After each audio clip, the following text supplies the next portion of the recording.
If you're watching this video, you already know that the state of Pokemon is not what it used to be like back in the days. Back in the day, we used to be excited when the new Pokemon came out, when the next region was released, and we had all new different creatures and monsters to hunt, capture, and use in battle. Nowadays, we're just playing the game, and it's not the same experience as we used to have. Now it's simply just a cash grab trying to appeal to the younger audience without bringing back the core roots that made them unique and what made them iconic for generations.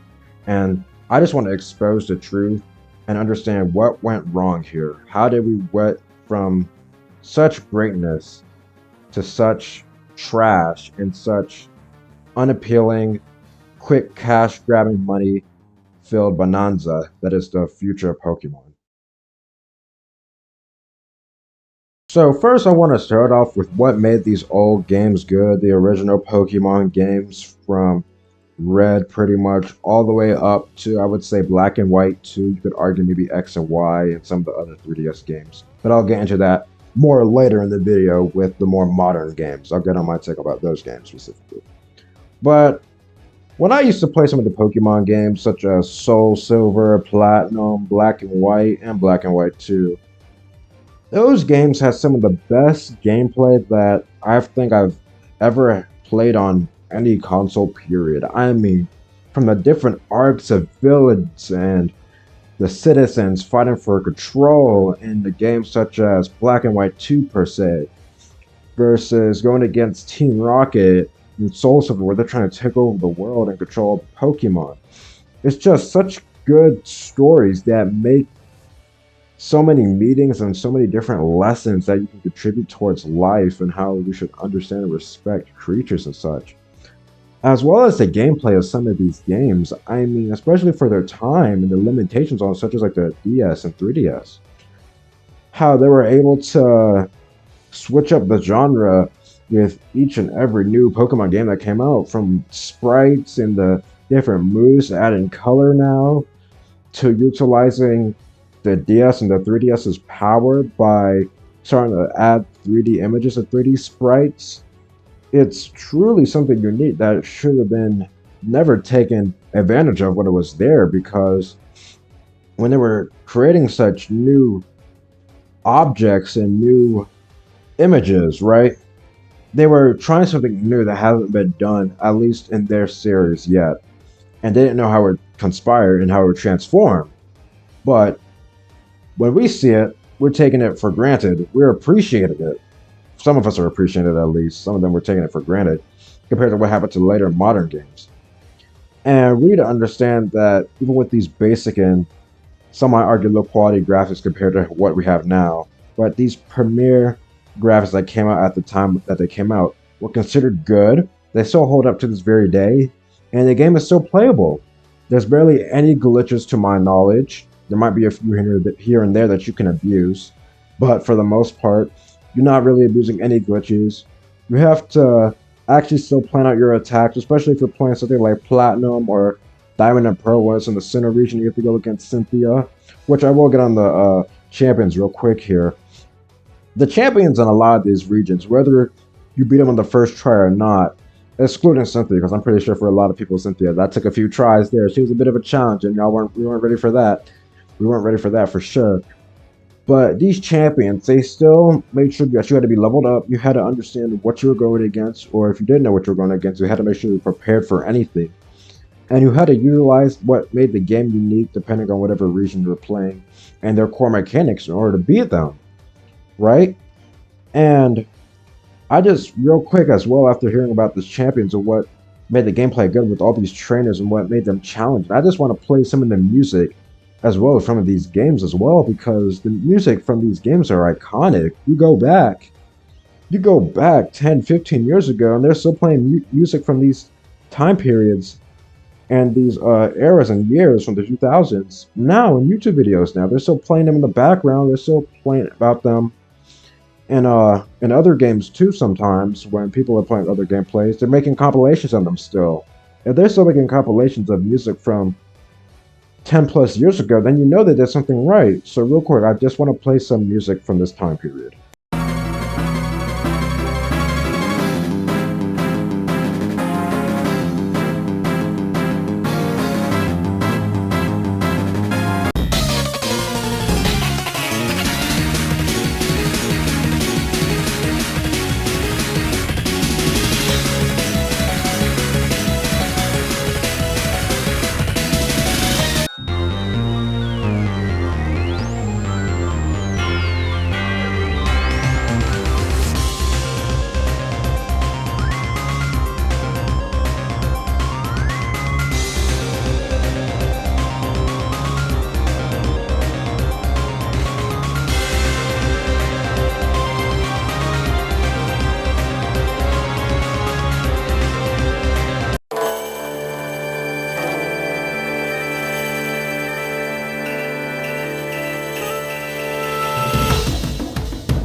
while y'all immersed yourselves with such beauty that we just heard, I also want to real quick go on the post game where we had different regions where they had what was it? It was like the battle tree in Black and White 2, where it was almost like the like Tower of God type of situation where you go against each floor. They progressively get harder and harder. We also had Incentive where you had the villas, where you could build up your house, mansion, whatever you want to call it, and a town and all that. You can actually build upon your home and all that. It was something you could work on and pay money for and all that. And you had all the other games like in Soul Silver. That was one of my favorite games, Soul Silver, where after you beat the Johto champion, you can go all the way to Kanto, get all the gym badges, and then after all that, you'd be able to fight Red and all. And that was a truly amazing experience, and I liked about it because it extended the game longer, where I started to continuously grind on my team, making sure that they were better than ever before, while also having good gameplay still. And there was still a little bit of a story to it as well as you were advancing towards the next goal. And don't forget, let me get on the champions, not the champions, let me get on the legends too, the legendary Pokemon, the mythical Pokemon too, whether it was post game or during the game, where they also had an effect on the story as well that actually made the story unique and gave purpose to it, as well as during post game where you had to do puzzles, as well as you had to do those in the gyms too, like actual deep puzzles. Sometimes I had to look them up back in the day because they were that hard. But we also have the legendary Pokemon that we had to get the puzzles for, right? Like the Regigigas, for example. You had to get all the Regisaur, you had to get all these Pokemon, right, just to get one legendary that you want on your team. You had to grind for it. You had to make sure you were careful that you saved on time too and all that. Because if you didn't save on time and you knocked it out, you were not going to get that opportunity again unless you restarted. So it was definitely something that was good post-game material overall. I mean, it was something that made you want to continue playing the game more and more, and not something like these modern games have that basically have you wasting time and not enjoying yourself because they make everything too easy, which I'll get into right now.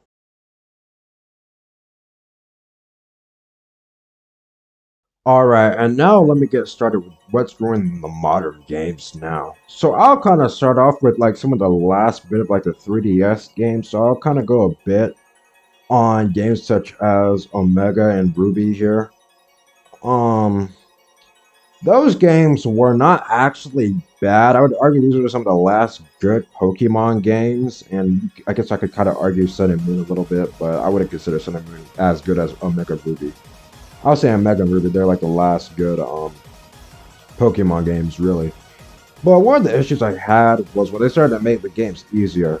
As we know, all the old Pokemon games were challenging. At least they made you grind for it. Even if it was somewhat easy, you still had to grind to make sure your team was good. And as an example, as you had to grind and plan out, that I was talking about a bit earlier, was where we had to get the XP share and you would only be able to put it on one Pokemon. However, what we have now is they were just giving out the XP share. Like once you get it, it'll go on to every Pokemon. So every Pokemon will be able to get the same level, experience, treatment pretty much. Or they'll all get the same experience after you win a battle or not, which means the grind was made easier instead of you having to grind each individual Pokemon. What that did was it made the gameplay shorter now, the length it takes to beat the game shorter now, because what we can understand from that is when you're able to get more experience with ease and everybody can get experience, as a result, what's going to happen is that it'll take less time for you to grind. It's going to mean you're able to do more and other stuff besides focusing on leveling up. So for example here, instead of having to individually spend maybe like an hour to make sure everyone's on level, you can spend 30 minutes or even less into making sure everybody's, let's say, level 60 now. That's just going to make it go quicker, the gameplay go quicker, and you'll be able to go and push towards the next gym or go into the Elite Four with ease. And that just made the gameplay easier. And when I started to notice that in like Omega and Ruby, I was like, okay, I could kind of understand, but it's kind of convenient, but at the same time, it made the grind better. And other than that, it just got more and more downhill from there. I mean, and Sun and Moon, don't get me started. It was a solid game. It wasn't bad. But the main issue with Sun and Moon was that it was getting easier than I thought it would ever be. Sun and Moon wasn't challenging per se compared to the other games. I think when I was playing that game, I only lost little, like in other games, I lost, I would say a couple battles, maybe at most like 10, 15, 20 battles. I would be losing battles in the other games, like Soul Silver, especially Red. I lost to him like 5, almost 10 times back in the day when I was a kid. But when I was playing Sun and Moon, literally in the entire game, I literally only lost, through one playthrough specifically, I only lost one battle, and that was when I think we were on a ferry or something like that in Sun and Moon, and it was like against our rival or friend or whatever it was. I didn't know there was going to be a cutscene or anything at all, and none of my Pokemon were healed. So I was pretty weak, and I lost that fight. But other than that, I literally won every fight in the game. So not only is the grind easier now, but now training is easier than ever. So now the battles are easier than ever, and there's little difficulty now, right? There's no difficulty setting now. And so you're just playing these games now, and at this point, you're just wondering, like, what is the point of playing this? Like, if it's going to be that easy to beat, I mean, it's going to be fun, I guess, but it's just not good anymore. Like, back in the day, they were adding different and unique abilities. Like, even in Kalos, like one of the first 3DS games, when I saw his Mega Evolution, it was cool. Everybody liked Mega Evolution, to my knowledge, at the time, right? It gave unique animations, unique character sprites, and new models, especially when they were implementing, like, the 3D modeling for the first time. It was cool. You liked that.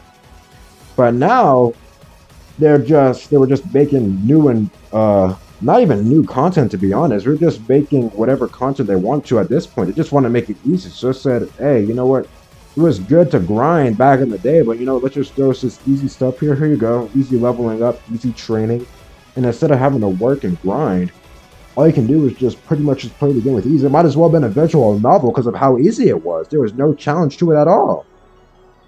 The champion was easy. It was the professor, if I'm not mistaken, or is that another game? I think it was another game. It's been so long. But it was easy. There was no challenge.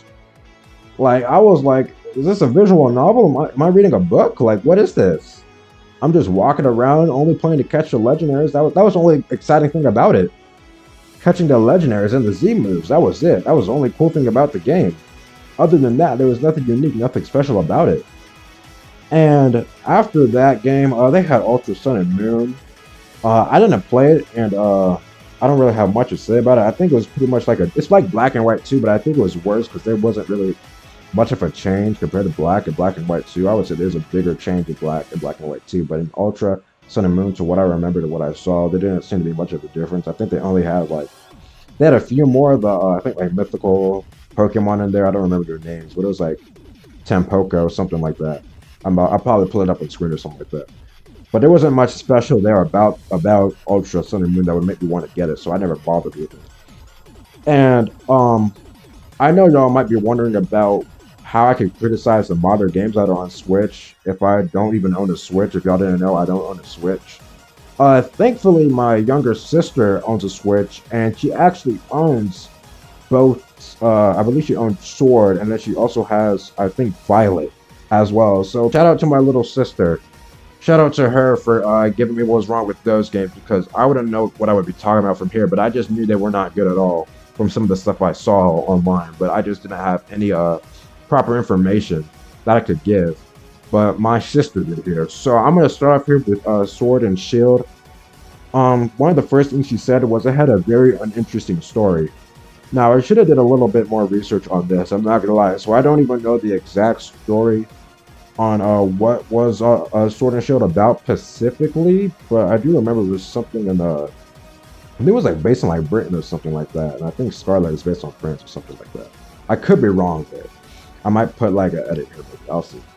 But she said it was a very uninteresting story, so I mean, already not to a good start.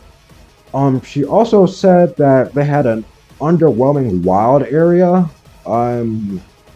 I think that means, I guess, when you go against in the grass. I'm not sure about that specifically. Maybe y'all can let me know in the comment section below. But she said that wild area was underwhelming. Maybe that's like a safari that they have, and they're just trying to catch some Pokemon. They probably don't have that many. I'm not exactly sure here.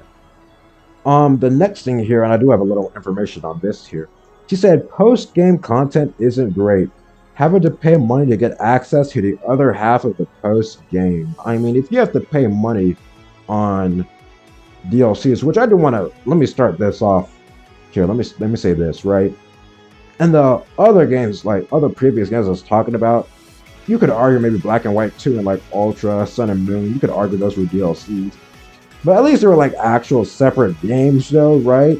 Where they actually expanded on the story, expanded on the gameplay, and made it better and made it so you have something forward to look to.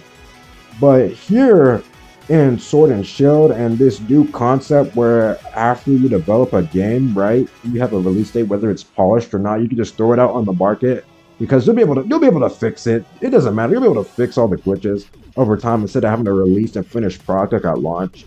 You'll just be able to throw out a release and people will still play it anyway. And then if you want to make more money, right, you could just throw in a DLC where in the other game they already had the post game with it already at launch. And you didn't have to pay DLC. DLCs weren't even a thing back then that they were able to implement into stuff like the DS and 3DS. I mean, they could, but no one was buying it for Pokemon games. They never did it until now because these people want money. And so Game Freak said, you know what, let's start doing a DLC concept. And here I have the exact price of how much a DLC costs. So for a Pokemon game, I think they still cost like $60. I could be wrong, but the Pokemon games should still cost about $60 still. So, for Sword and Shield, I'm reading it here. It's called an expansion pass for these two new areas. For two new areas, you want me to pay $30 for a DLC for a Pokemon game? Bro, what? I mean, I'm reading this right now. So for the wild area,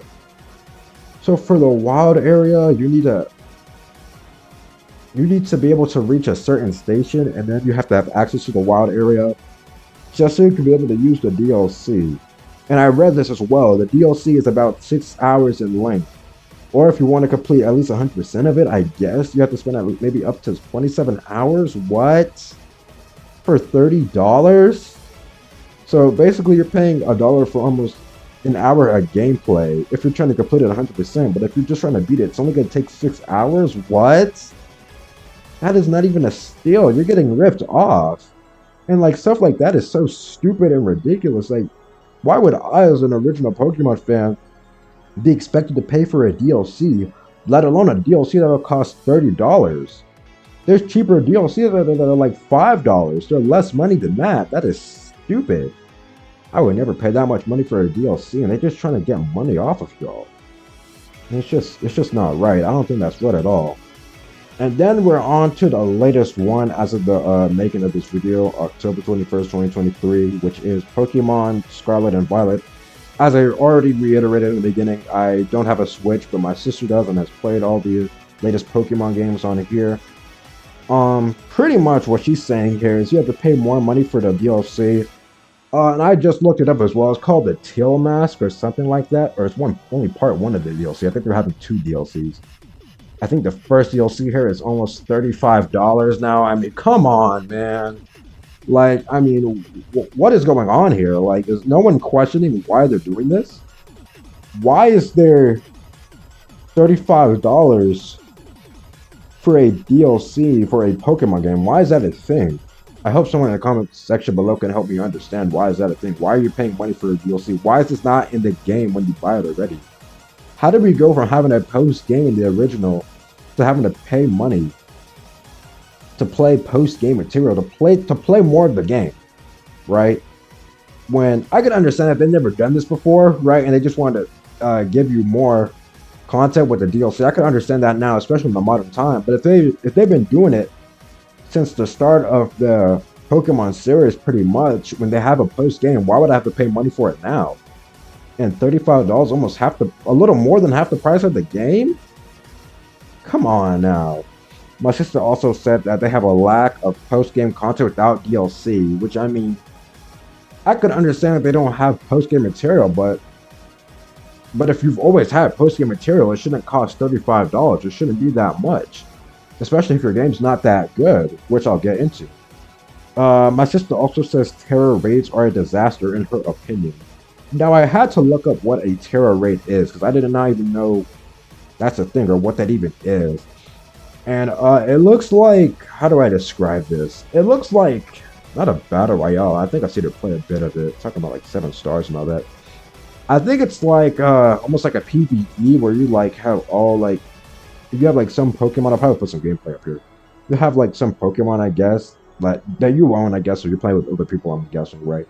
And you're pretty much fighting a boss from what it looks like, so you're all contributing towards beating one solo boss, I guess, something like that, I guess, along those lines. But she said it's a disaster in her opinion. I'm guessing it wasn't polished or completely fixed up till now, I guess. She didn't like it, so I'm just gonna take her word for it. But to each their own on that.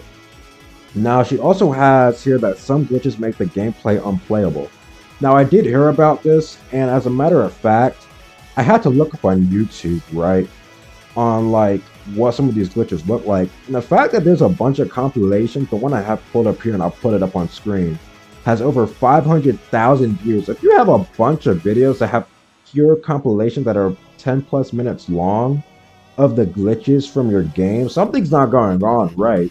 Something's wrong, and you should probably question the developing process because what they're doing now is essentially almost like every 2 to 3 years, they're just throwing out a Pokemon game because that's like their quota. That's pretty much what they have to do. So there's no polishing anymore. There's no actual development and love for the game. They're just trying to make a quick buck, and there's just nothing that they're doing to make the game any better because instead of trying to make sure the game's fixed and polished and making sure it's ready for release, they're just trying to put as much content as they probably can. Well, not even that, too, because these games are shorter now and easier to beat, so they're probably not even doing that. They're probably just making new Pokemon designs. It's probably where half the time comes into. You're just making half the time is spent making new Pokemon, and the other half is just spent working on the game, which is clearly not working for them at all. And that's why they're just throwing in DLCs and bug fixes because that's the only way they can adapt in the modern market now. And so what we also have here is he also said cities/towns feel dead since you can't even enter any houses or buildings in there. So we all remember how in the original Pokemon games you could actually enter the houses and interact with the people. Sometimes they'll give you stuff, you'll have battles here and there. And it gave you a sense of livelihood. There would be people walking around, it would be a sense of livelihood. People having lives, it, gave people personality and gave you something to look forward to when you reached another town in your Pokemon adventure. But based on what she's saying, the towns are dead. You can't even enter these people's homes. And so you're pretty much walking around as if it's like an NPC in like that new King Kong game. Like that joint was trash. That's pretty much what this sounds like to me. Doesn't sound exciting at all. And then she said, animation is really bad. She literally just told me, she said, just look up the picnic animation. And so I had to look up this picnic animation. I'm not going to lie. This one here I looked up has 40,000 views. And I looked at this, and I only looked in, let me see how long I looked at this, about 37 seconds into it, right? Just to understand what I was looking at exactly. And the only thing I could say was, what in the world is this trash?